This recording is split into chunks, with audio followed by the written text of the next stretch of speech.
నమస్తే, నేను Vamshi. Welcome to I News. ఎన్నిక ఏదైనా సరే హరీష్ దిగాడంటే వార్ వన్ సైడ్.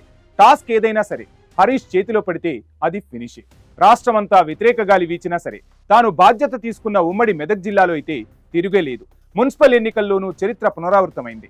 మెదక్ జిల్లాలో హస్తం జోరుకు కళ్ళెం వేశారు తన్నీరు హరీష్ రావు. ముఖ్యమంత్రి రేవంత్ రెడ్డి స్పీడుకు చెక్ పెట్టేశారు ట్రబుల్ షూటర్. ముఖ్యమంత్రిగా వైఎస్ రాజశేఖర రెడ్డి ఉన్నా, చంద్రబాబు నాయుడున్నా, కిరణ్ కుమార్ రెడ్డి ఉన్నా, నేటి రేవంత్ రెడ్డి అయినా వారి ప్రభావం అంతా మిగతా ప్రాంతాల మీదే. ఉమ్మడి మెదక్లో మాత్రం హరీష్ హావా సాగాల్సిందే. తాజాగా మున్సిపల్ ఎన్నికల్లో కూడా ఇదే వాస్తవం మరోసారి నిరూపించబడింది. కానీ మెదక్లో మాత్రం సీన్ రివర్స్ అయింది.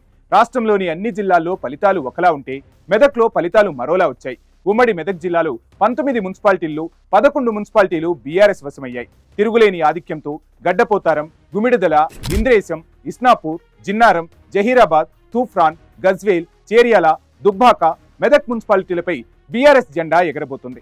నర్సాపూర్లో హంగ్ ఏర్పడింది. ఉమ్మడి మెదక్ జిల్లాలో 166 వార్డులు బీఆర్ఎస్ గెలుచుకుంది. రాష్ట్రంలో కాంగ్రెస్ హవా కొనసాగిన మెదక్లో కథ మాత్రం అడ్డం తిరిగింది. కారణం ఒకే ఒక్కడు. మెదక్కు మిగతా రాష్ట్రానికి తేడా ఒక్కటే, అదే హరీష్ రావు. మాజీ ముఖ్యమంత్రి కేసీఆర్ ప్రాతినిధ్యం వహిస్తున్న గజ్వేల్తో పాటు ఉమ్మడి మెదక్లోని అన్ని మున్సిపాలిటీల బాధ్యతను హరీష్ తన భుజానికెత్తుకున్నారు. కేవలం 6 రోజుల్లోనే మున్సిపాలిటీలన్నింటినీ చుట్టుముట్టి వచ్చారు. యావత్ మెదక్ జిల్లాలో అన్ని పట్టణాల్లో సుడిగాలి పర్యటనలు జరిపారు. ఏకంగా 40 చోట్ల మీటింగులు పెట్టేశారు. యావత్ బీఆర్ఎస్ యంత్రాంగాన్ని పట్టణాలకు కదిలించారు. తన సొంత పట్టణమైన సిద్దిపేటలో ఎన్నికలు లేకపోవడంతో దాన్ని కూడా అనుకూలంగా తీసుకున్నారు హరీష్ రావు. సిద్దిపేటలోని పదునైన వందలాది మంది కార్యకర్తలను వివిధ మున్సిపాలిటీలకు ఇన్ఛార్జీలుగా పంపారు. ప్రతిరోజు ఇన్ఛార్జీలు అభ్యర్థులతో టచ్లో ఉన్నారు. ఎప్పటికప్పుడు సర్వేలు నిర్వహించి అందుకు అనుగుణంగా వ్యూహ రచన చేశారు హరీష్ రావు. ఎమ్మెల్యేలు, మాజీ ఎమ్మెల్యేలతో సమన్వయం చేసుకుంటూ విజయ మార్గాన్ని చూపించారు. తాను కదిలి కార్యకర్తలను కదిలించి వారికి అవసరమైన సహాయ సహకారాలు అందించి మరీ వారి విజయంలో కీలక భాగస్వామి అయ్యారు. ఉమ్మడి మెదక్ జిల్లాలో ప్రతి వార్డులో హరీషే పోటీ చేస్తున్నాడా అనే వాతావరణం కనిపించింది. ప్రత్యర్థి పార్టీలు కూడా మొత్తం ఉమ్మడి మెదక్ జిల్లాలో ప్రతి చోట హరీష్ నే టార్గెట్ చేసేలా ప్రసంగాలు చేయాల్సి వచ్చింది. వార్డుల్లో పోటీ ఎవరి మధ్య అయినా చర్చంతా హరీష్ మీదనే జరిగింది. గడిచిన అసెంబ్లీ ఎన్నికల్లో కూడా ఉమ్మడి మెదక్ జిల్లాలో 10 అసెంబ్లీ స్థానాలుంటే అందులో 7 అసెంబ్లీ స్థానాలను బీఆర్ఎస్ గెలుచుకుంది.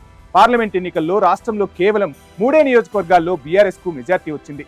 ఆ 3 కూడా ఉమ్మడి మెదక్ జిల్లాలోనివే.